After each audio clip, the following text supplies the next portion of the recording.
Hey guys, if you've ever moved before, you know that moving can get expensive really, really quickly. But I'm here to tell you that it doesn't have to be expensive. You can move on the cheap, you can save money, it's totally possible. In this video, I'm gonna be going over my best tips and tactics for moving to Las Vegas and saving money while you're doing it.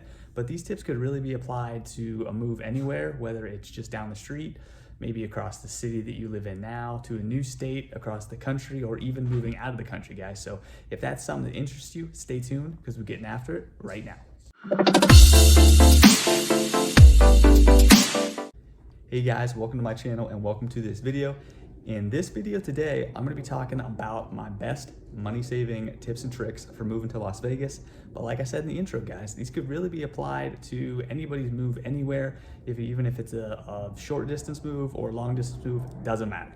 You can apply these tips and you can save money because moving doesn't have to be super expensive.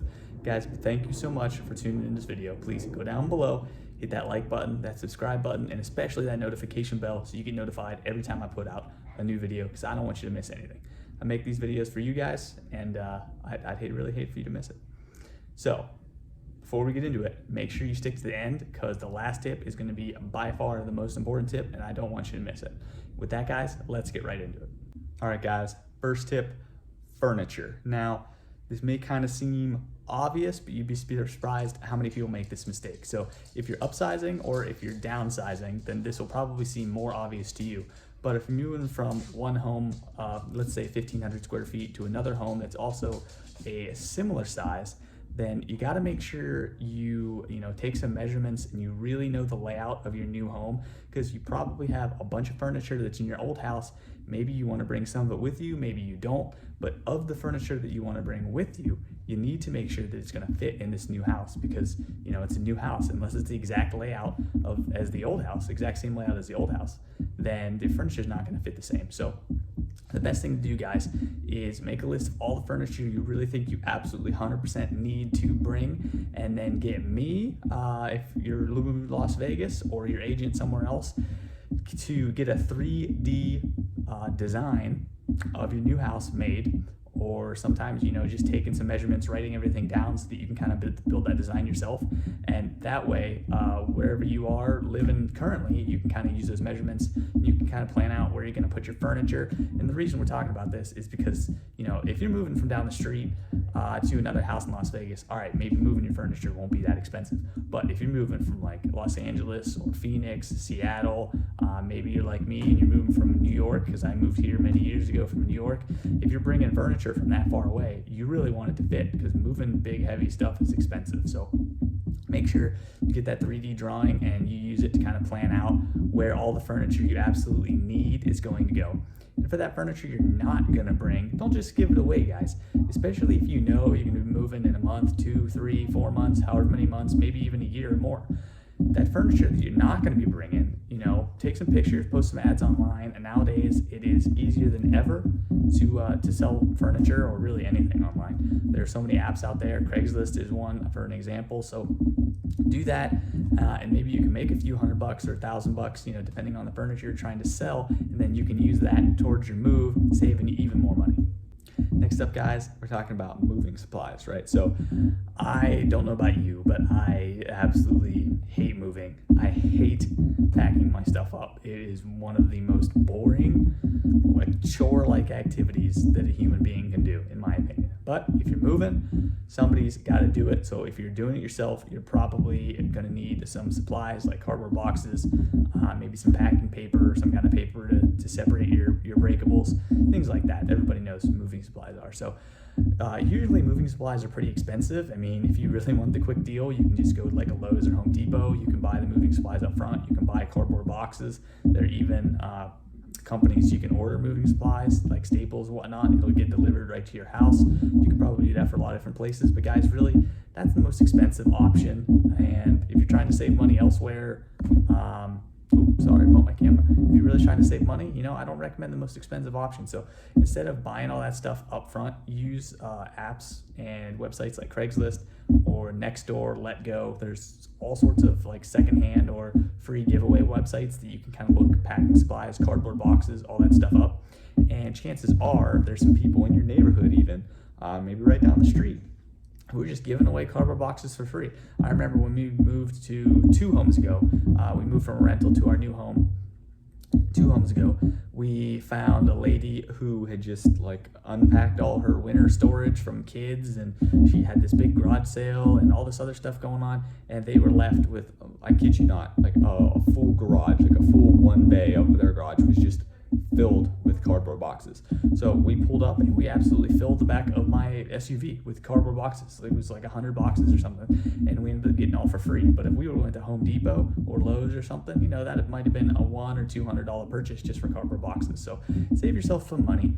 You can also try to go to like liquor stores, Sam's Club, Costco, anywhere where they get a lot of stuff that comes in cardboard boxes will work.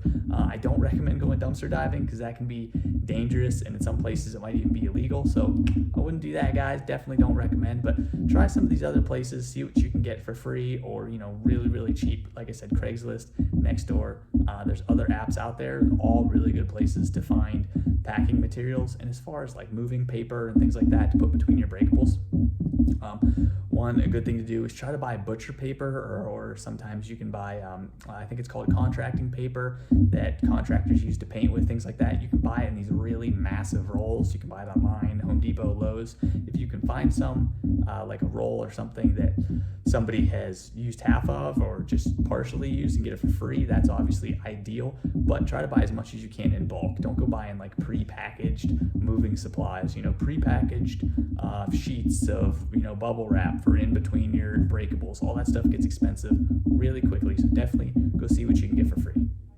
Appliances. Here in Las Vegas, some appliances have to stay with the home, like the stove, for instance. You can't sell a house without a stove in it. It's just a hazard to the new buyer. They have to be able to, you know, make food and purify water. And there's all sorts of reasons for the laws. But anyways, so up front, know that some of the appliances are going to stay with your home. Now, if you're moving to Las Vegas, obviously contact me or contact whatever realtor you're working with in the area, and we can tell you straight up, these are the appliances that are going to stay with your home.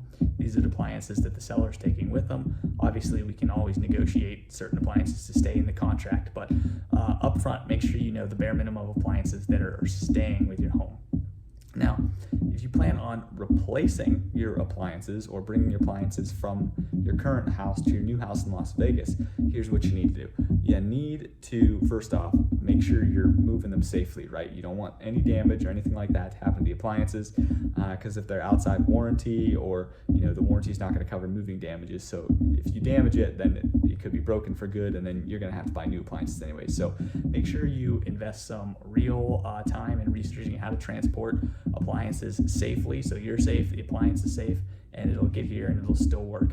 If you're planning on buying new appliances when you get here, I would, you know, think twice about getting a home warranty, or maybe think twice about getting a home warranty that's all inclusive, because you buy a new refrigerator, you know, the manufacturer's warranty on that is probably 3, 4, maybe even 5 years long. So in that case, you really don't need a home warranty, because the home warranty is only going to last a year. So there's really no reason to get that. So if you're replacing all your appliances, maybe a home warranty isn't necessary. Maybe it is. It's going to kind of depend on your inspection report. Talk to me. I'll be happy to walk you through home warranty and things like that. And also, guys, I know some appliances may stay with the home. You might not, you know, love that appliance, but if you really want to try to save the most money possible, you know, kind of try to learn to love it, right? See, you know, move into the home, and if it comes with a working refrigerator, great. See if it works for you before you go buy another one. But if you do have to go buy another one, see if you can sell the one you have. Don't just give it away for free. If it's in good condition, try to sell it, even if it's not in great condition, guys. You know, a Brillo pad or a Mr. Clean Magic Eraser, something like that.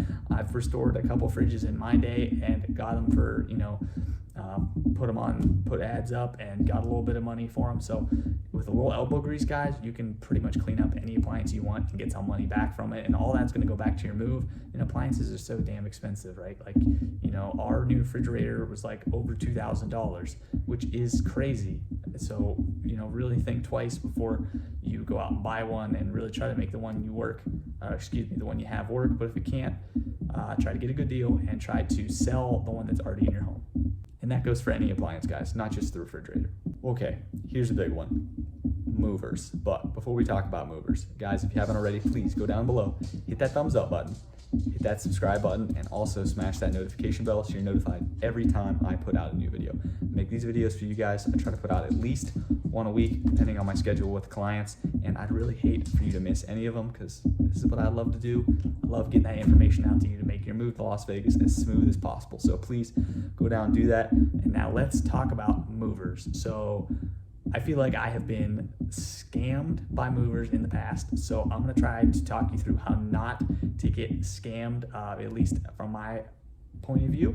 So we used movers 6-8 months ago to move into the house we're in right now, and they end up running over the quote they gave me, which was kind of crappy because I think they did it. I kind of think they did it on purpose, but I don't know. I'm trying to give them the benefit of the doubt here.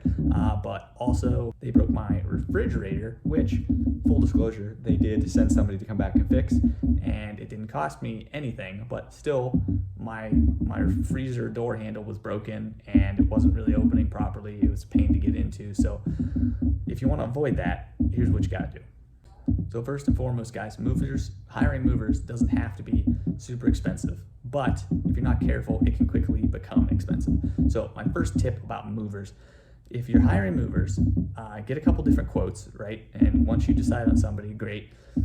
Make sure all of your stuff is completely packed. At least all the stuff you want them to move is completely packed. So we had some stuff like some clothes that were hung up in closets, and like we had garbage bags over them, right? We had like a bunch of clothes, put it in a garbage bag, wrap it up, and they were hanging up in the closets just for storage reasons. Well, when the movers got there, they said, oh, well, we can't move it unless it's in a cardboard box that we can tape up and make sure it's secure. Well, they didn't tell us that when I got the quote, so I ended up paying for the cardboard box and paying for the packaging materials, and I probably paid 2, 3, 5 times what I would have charged me to just would have cost me to do it myself if I would have just gone to Staples or got some free boxes off Craigslist. Then it would have been free.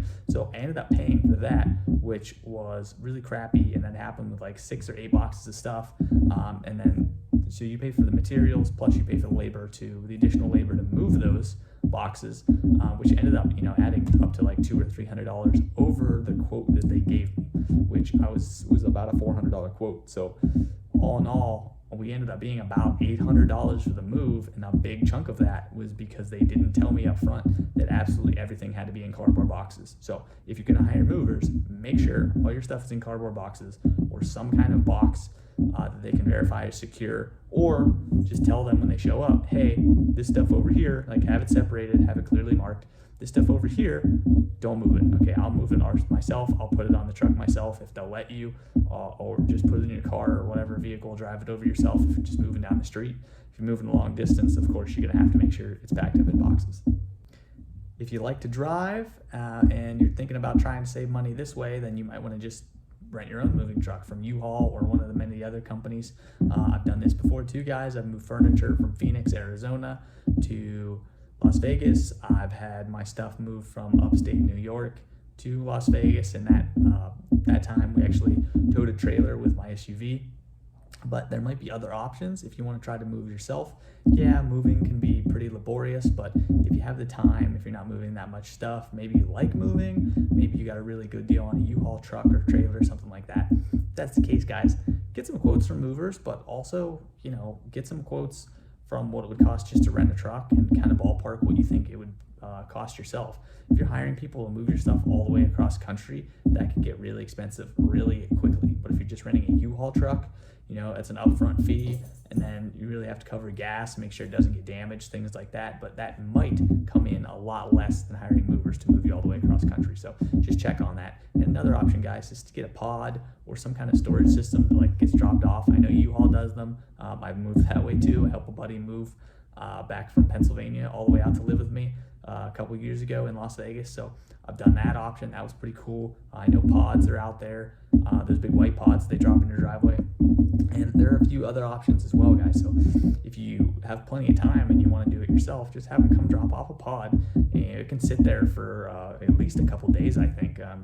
Make sure you verify that. But that U-Haul one, we drove down to Pittsburgh, loaded it up, but they could have just dropped it off at the house and we could have loaded it up there too. So Take that into account. That might be cheaper, but then you have to also, when you get there, you have to schedule delivery. You have to unpack it within a certain amount of time so they can come pick it up. There's a few other things that goes into it, guys.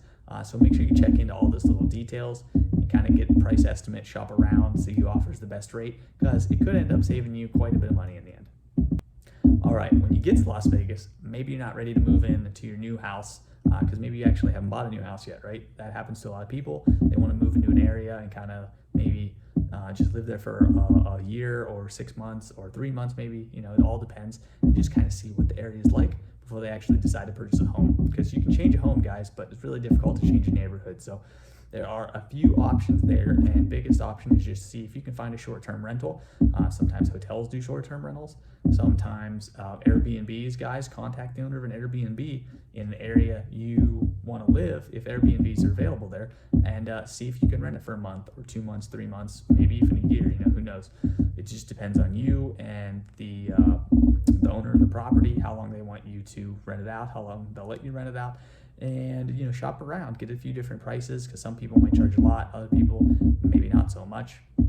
It really depends on the property owner in the area in that case. So see what you can get, and that way you'll be able to try out an area. And maybe you only want to stay there 2 months. Airbnb or a hotel would be a great option. Stay there for 1 to 2 months, try another area. Of course, this depends on how much time you have, right? If you're moving to Las Vegas and you're like, man, I have to get a house in 6 months, like I can't afford to shop around and be in short-term rentals or anything like that, and in that case, short-term rental maybe isn't an option, or maybe only a week is an option, so you won't have that much time to try out an area. In that case, guys, make sure you do a lot of research, drive around areas, things like that, and just double, triple check where you want to live. Make sure you go through at night. If I'm your realtor, and I really hope I am, you can always have me do video tours or tour homes for you, tour neighborhoods for you, all those things, so you can quickly get an idea of a lot of different areas, so you don't have to spend 6, 8 months or a year living in all these places, right? Some people just don't have time for that. Here is a big one, guys, and luckily I didn't have to learn this one the hard way when I was moving, but now I'm kind of learning it the hard way. Daycare. Depending on the city you're moving to, and in Las Vegas, it's like this. If you're moving to Las Vegas and you bring in a couple kids with you that need daycare, you need to line that stuff up way ahead of time, because daycare it gets expensive really quickly. But some cities just do not have enough daycare centers or nannies or whatever else you're looking for, babysitters, to really cover everybody. So if you're moving to a new city, especially like a fast-growing city, guys, you got to line that stuff up way ahead of time and make sure it is wrapped up tight. Make sure your kids are ready to go. Make sure that school is ready to go. You save your spot, all that sort of stuff. Get all the paperwork to them in advance. It can get expensive really quickly, but more importantly, you move out here, right, and you think you're going to get daycare, and then you and your significant other are going to start work, do all that kind of stuff. You could really get messed up, because if you don't have daycare, then maybe one of you can't go to work. So now your new job or the job you moved here for or whatever, like you're missing days of work, or you have to ask them for like a farther starting date, or something like that, guys. So that can get really complicated. It can get expensive, and it's just a headache that you don't need. So make sure you line that stuff up way in advance. For instance, my wife and I, we haven't put our kids in daycare yet because they're pretty young. They're only a little over a year old, but we've been thinking, hey, maybe we should get them into daycare, get some socialization going, and just kind of help them, get comfortable with other kids. And now we live in Las Vegas currently, and we're looking at daycares from some of her friends that they recommend, and we're looking at 2, 3, 4, something even 6-month waiting list to get into. So if you move here and the daycares you want to put your kids into, the ones that are close by where you live or maybe close by where you work, have a 6-month waiting list, and you can't find a nanny or something else that's comparable, that's a real bad situation, guys. So do yourself a favor, start looking at that months in advance, get that locked down tight, get everything paid for, so when you get here, you get your kids straight in. Another great tip, guys, and this one is not unique to Las Vegas, but it has special, what's the word I'm looking for? It's specially important here in Las Vegas. Try to move during the off season. If you don't know, the off season for home sales and home purchases is the colder months, right? So like September, October, November through January, February, March-ish, okay? That's typically, historically, the off season for home sales and home purchases, right? Do yourself a favor, try to move during that period of time. And there are a couple different reasons. So more generally, during the summer when more people are moving, the movers are jacking up their prices, right? Because they're busy, they have to hire more people, and they have to, run around to get as many people moved as possible, and they have to compete, all that sort of stuff. So that's why prices in the summer are going to be higher. There's more demand for movers, there's more demand for cardboard boxes, there's more demand for all that stuff. In the winter, there's less demand, so it's cheaper. But more importantly, in Las Vegas, it gets stupid hot in the summer. And when you live here, you'll learn to, you'll come to terms with the heat, and you'll bond with it, and you'll get used to it, and it'll be okay. But, and I've done this, guys, I've made this mistake twice. I made it twice. So don't be like me. When we first moved out of Las Vegas into our rental, we moved July 4th. It was ridiculously hot. That was the day our lease started.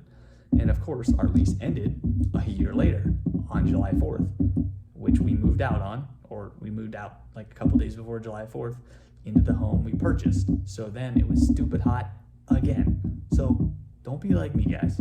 Be smarter than me. Please, don't try to move in the summer in Las Vegas. The heat is absolutely brutal. If you're hiring movers, then maybe it doesn't matter as much. But of course, we talked about the higher prices. But you guys are like, oh man, I remember carrying that stuff to the truck and driving over, and you get out and you're just so sweaty, and you're trying to carry all your stuff in, and the whole time you have the doors of the house open, so the AC is just blasting for like 2 hours straight, 3 hours straight, while you're moving stuff in and out and trying to get things organized, and it just makes carrying the heavy objects and everything else way worse, guys. So do yourself a favor, move in the off season when it's cooler. If you're moving to Las Vegas, awesome, look me up. I can recommend some people, but number one thing I recommend is don't move in the summer, because I did it twice and it sucks. Here's a pretty obvious one, guys. Don't move stuff you don't need. If you really don't need to be bringing it with you, get rid of it. Either sell it, donate it, or throw it away. Those are your three options. All of them are going to save you money. One of them is even going to make you money. Actually, two of them might make you money, because if it's a big item and it's tax deductible, it might save some money on your taxes. I don't know. Check that out. Ask an accountant or ask the charity you're donating to how that all works. But seriously, don't move stuff that you don't need. If you know way in advance you're going to be moving, take that time to prepare and get rid of everything you don't need, whether it's appliance, furniture. We kind of talked about that already. But if you don't move it, then you don't have to pay movers to move it. You don't have to move it. Save the elbow grease and save the back pain later on. Just leave it where it is. Maybe you can even just leave it with the old home. Leave your old appliances or leave some of your old stuff at the old home. Maybe the seller wants it. Maybe they don't. Maybe they can just be their problem, and if they don't want it, then they can throw it away. Like I see that all the time. People leave stuff in garages that they don't want to move, and then it just becomes the new buyer's property, and the new buyer decides what to do with it. That's totally an option, depending on what you're leaving. But moving your stuff you don't need is just a headache. Guys, it's more work on you. It's more money that you have to pay. It's more work on the movers. It's more risk of something's going to get broken, especially if it's a big object. So just minimize risk, minimize money. Don't move things you don't need to move. All right, guys, we're down to our last three tips. Before we go on to some of the three most important tips, make sure you go down below, hit that like button, subscribe button, that notification bell. I'm getting calls, texts, emails, pigeon carriers from people every single day who are looking to move to Las Vegas. If you're interested, please reach out to me. I'm never too busy for your calls, never too busy for your texts, your emails, anything like that, guys. I am so happy to just answer your questions. If you want me to be your realtor, that's great. I'll do that too. I would love to be, but if you have any questions, comments, concerns, please reach out to me, and I will definitely have your back when you're moving to Las Vegas. Next tip, guys, is going to be, and I'm totally guilty of this, or I should say my wife's a little more guilty of this than I am, but I'm guilty of it too. Don't overbuy for your new home before you actually live there. I've seen this happen before. I've personally done it. My wife has personally done it. Maybe you're upgrading into a bigger home, or downgrading, or not downgrading, excuse me. You're upsizing or you're downsizing, and you think, oh well, I'm gonna need a new couch. I'm gonna need a new this, a new that. Do not do that. That is a mistake. Wait until you're living in your new home. your new mailing address, and just wait and see what you actually need. More importantly, see what's going to fit. Make sure you're in the home and you can take accurate measurements. We kind of talked about this. And the first tip, guys, you need to have accurate measurements about your new home before you move there, so you know what's going to fit, you know what's going to bring. But once you're there or in the process of moving, don't start buying additional stuff you haven't verified is going to fit, or you haven't verified that you're going to need. You don't know necessarily if you're going to need a new couch. For instance, the new home we moved into, we did need some new furniture upstairs because we only had one furniture set, and there's a couple different living rooms. But downstairs, we thought, oh, we might need some new furniture, we might need this, we might need that. Thankfully, we kind of talked ourselves out of it, and when we moved in, we realized, oh, we don't need anything. It fits fine. And we actually ended up, moving some stuff around downstairs a few different times, and it got better. The fit of the furniture got better every single time. But we almost went out and spent like $1,000 or $2,000 on furniture that we didn't even need. And in reality, we would have just ended up with more furniture down here than we needed, and it probably would have been, kind of a nightmare getting around our downstairs living room. So make sure you're living there before you decide to buy stuff. Of course, there's some things, guys, that you really know you're going to need ahead of time. All right, it might be an appliance. If you're moving somewhere and you don't have a couch and you have a living room, or you don't have a specific chair for a specific area, and 100%, like, I don't have this and I need one, then okay, that's something you can buy as long as you verified that it's going to fit. But if you buy things ahead of time and then it doesn't fit, or you end up not liking it, something like that, or worst case scenario, you buy it and then you actually have to move it from one house to another, that's the worst case scenario, and then it doesn't fit on top of that, you're going to be out all that work, all that extra money for the movers, or all that extra hard work because you moved it yourself. So do yourself a favor, wait till you're in the new house to start really buying and planning things out. If you're moving because of a new job, make sure you're asking your new company, new business, whoever you work for some kind of a moving credit. Hopefully they offered you one, but if they didn't, try to negotiate with them and see what you can get, especially, if they're forcing you to move there, or if it's a promotion, something like that. Maybe you're even volunteering to take a position. In any of those cases, really, check with them. Maybe you can get some kind of moving credit. Even if you have to pay them back over like the next couple years or something like that, that's still money up front that you then don't have to, pay out of your pocket. So make sure you check in with them. When we moved out here, not when we moved out here, when I had some friends that moved out here for a job, they got nice cushy movement credits. Some of them had to pay it back, other people didn't. But in the end, it didn't matter because it was just less money out of their pocket up front, which in either case is awesome because it's less money out of your pocket, and that's exactly what you need. So there's some things you can't save money on when you're moving, so you want to keep as much money in your pocket as you can for unexpected expenses or things like that. So see if you can get some kind of moving credit to go towards all these supplies, the movers, all this headache that is moving.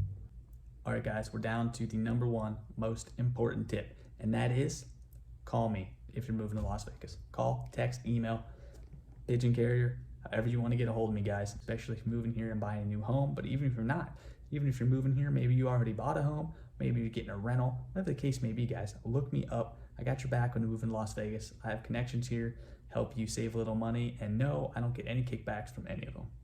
Plus, I do free neighborhood tours, free home tours, all that sort of stuff. So if you're thinking about moving here, maybe you've never been here before, I can help you pick a place.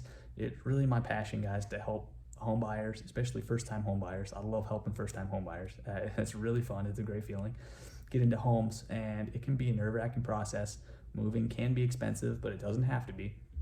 And all these things can add up. So one of the best ways to save money is to get a quality realtor who is really gonna go to bat for you in negotiating, go to bat for you with recommendations for good contractors for things like moving or fixing up your new house, anything like that, guys.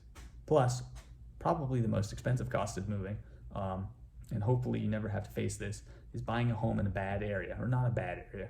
I should say a bad area for you, because every area is good for somebody. But there's also a lot of areas that people wouldn't want to live in for a lot of reasons. Maybe it's too far from work. Maybe you don't like the schools.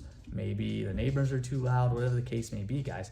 What's really important is that right off the bat, you find a place that you definitely want to live, you can fall in love with, that's a good area, you like the home, you like everything about the area, it's close to where it needs to be. It's probably the most expensive part of moving, is moving and then realizing, oh crap, I don't like it here. Is now you just bought a home there. And it's expensive to buy homes. Well, it doesn't have to be expensive to buy homes, but it can be expensive to buy a home, and it can be expensive to sell a home too. So you want to make sure you buy the right one. And remember, when you buy with me, a realtor, it's free. I don't charge you anything because my payment comes out of the seller's commission when they sell. So definitely reach out to me, call, text, email, however you want to get a hold of me, guys. I promise to have your back when moving to Las Vegas. Until the next video, guys, thank you so much. Have a great day.